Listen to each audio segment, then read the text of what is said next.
नमस्कार. जय जिजाऊ, जय Maharashtra. WhatsApp video सप्ताहामध्ये उद्या आपला शेवटचा दिवस आहे. उद्या आषाढी एकादशीचं निमित्त साधून व सर्व गाव एकत्र यावं, एकजूट व्हावं हा उद्देश समोर ठेवून उद्या संध्याकाळी 8 वाजता ज्ञानेश्वर तांबे महाराज यांचं कीर्तन महोत्सवाचा कार्यक्रम ठेवलेला आहे. तरी सर्व गावकऱ्यांनी या कीर्तन महोत्सवाच्या कार्यक्रमात उपस्थित राहावे.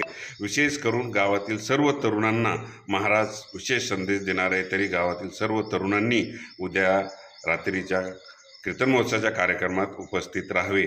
काही विघ्नसंतोषी लोक हा कार्यक्रम हाणून पाडण्याच्या प्रयत्नात आहे, परंतु कोणाच्याही विषयाला बळी न पडता आपण हा कार्यक्रम आपल्याला गावकऱ्यांसाठी सगळ्यांना एकजूट व्हावं यासाठी केलेला आहे. तरी सर्वांनी कोणालाही बळी न पडता सर्वांनी या कार्यक्रमाला उपस्थित राहावे. काही लोक म्हणतात की निवडणुकीच्या संदर्भात हा कार्यक्रम ठेवलेला आहे, परंतु निवडणुकीचा आणि या कार्यक्रमाचा काहीही संबंध नाही. हे माकडचाळे आणि कोंबडाचाळे करणारे काही विघ्नसंतोषी लोक असतात. यांच्यापासून सावधान राहा. निवडणुकीचा आणि या कार्यक्रमाचा कोणत्याही प्रकारचा संबंध नाही. आणि ह्या माकडचाळ आणि कोंबडाचाळे करणाऱ्या लोकांना मी सांगू इच्छितो की निवडणुकाच होत नाही, कारण आमदार खासदारांना निवडणुका घ्यायच्या नाही आहे. आज नगरपरिषद त्यांच्या ताब्यात आहे, जिल्हा परिषद त्यांच्या ताब्यात आहे, पंचायत समिती त्यांच्या ताब्यात आहे.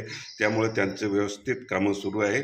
निवडणुका होणे नाही. आपले कामं आपल्याला व्यवस्थित आणि गाव एक आदर्श योजनेप्रमाणे आदर्श गाव बनावं यासाठी मी हा कार्यक्रम हाती घेतलेला आहे. तरी सर्वांनी या कार्यक्रमात सहभागी व्हावे. जय जिजाऊ, जय महाराष्ट्र.